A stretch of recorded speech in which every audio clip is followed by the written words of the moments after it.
This is a video for AP Calculus BC students as a sort of addition to the notes for Chapter 2.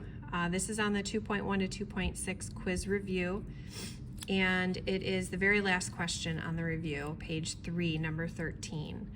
It says the graph of the original function f of x is shown to the right. Use this graph to answer the following questions. The first one says, on what intervals is f of x positive? Or I'm sorry, f prime of x positive. Remember that f prime of x is just the slope. And so we're looking to see if we were to draw in tangent lines at these points here, I would have very steep lines here. The slope would be extremely steep, and so these are all positive slopes. As we get closer and closer to here, the tangent lines would be something like that, and they wouldn't be as steep, but they would still be positive. Right here, at the very top, is where the slope of the tangent line would be 0, and you would not want to include that point. I'm going to estimate that this point, and I know it's not perfect, but we're going to estimate that that's at negative 1.5. So I know that on the interval from negative infinity up to negative 1.5, my slopes are all positive. After 1.5 though, all my slopes in this range would be negative. If I were to draw in tangent lines, those lines would have negative slopes. Up until this bottom point here, which again, we'll estimate that that's at 1.5.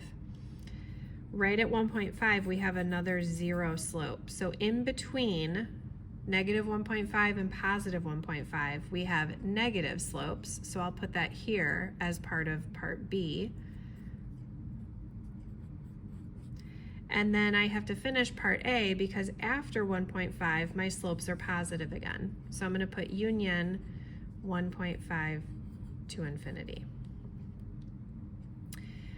Part B I finished because there's only one interval where the slopes are negative. Notice, however, that I'm using parentheses around the 1.5.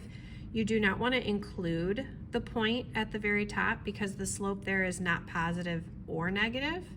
The slope is 0, and 0 is neither positive nor negative, so you never want to include those points when you're talking about positive and negative slopes. Part C says at what value of x are the zeros or x-intercepts on the graph of f prime of x located? Well, we actually were just talking about them. This would be a 0 and this would be a 0 for the derivative, the slope, because right there the slopes are 0. So I'm going to say x equals negative 1.5 and x equals positive 1.5. Now, part D and E are much more challenging. It almost requires you to make a second diagram, be able to sketch in the derivative graph. So I'm going to do that down here off to the side. I'm going to try my best to kind of line it up with this graph up here. So I'm going to attempt to draw a graph for f prime of x. Okay, so this graph down here is the derivative. I know that there's an interesting thing happening at negative 1.5 and positive 1.5 because my slopes there are 0. And so the derivative would have points on the x-axis at negative 1.5 and positive 1.5. In between negative 1.5 and positive 1.5, we had set up here that the slopes were negative. So I'm just going to put minuses here. That tells me that when I'm going to draw in my curve, everything in between these 2 points should be under the x-axis because the derivative should be negative. Everything, all the points should be negative. To the left of negative 1.5, I had said all my slopes were going to be positive, and so I know to the left of 1.5, I should be above the x-axis because everything should be positive, and same goes on the right side of the graph as well. So I'm hoping you can kind of picture what the derivative is going to look like. We're going to sort of start up here, but we know we have to go through this point because that's a 0 for the derivative. But I am going to have to turn back around and go through positive 1.5, and then I'm above the graph over here to the right of 1.5. And right here at 0 is where things turn around, and that happens to be 0, 2 on the original graph. This here, let's see, where can I squeeze it in? I'm going to write it off to the side here. and I will move my camera if I need to. I think that's okay. That's called an inflection point. An inflection point is where the original graph changes from concave down to concave up. And that inflection point happens to be the minimum on the derivative graph. That is where our derivative graph changes from decreasing to then increasing. So I just sort of gave away the answers for D and E. On what interval is the derivative increasing? That's a different question than when is it positive? When is it increasing? So if we look at our new graph, if we start at this low point, we are increasing starting there all the way up to this point.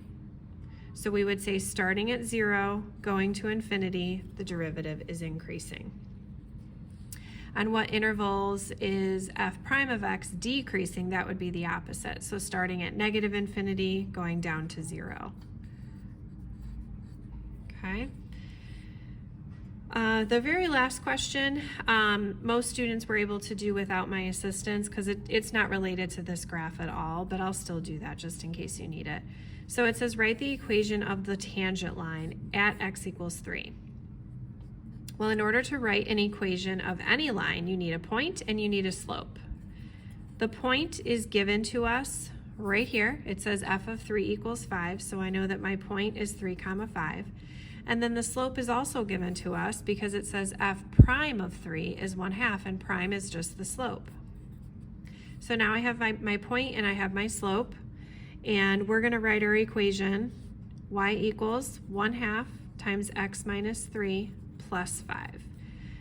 And in calculus, I know in Algebra 1 you learn this is your point slope form of an equation.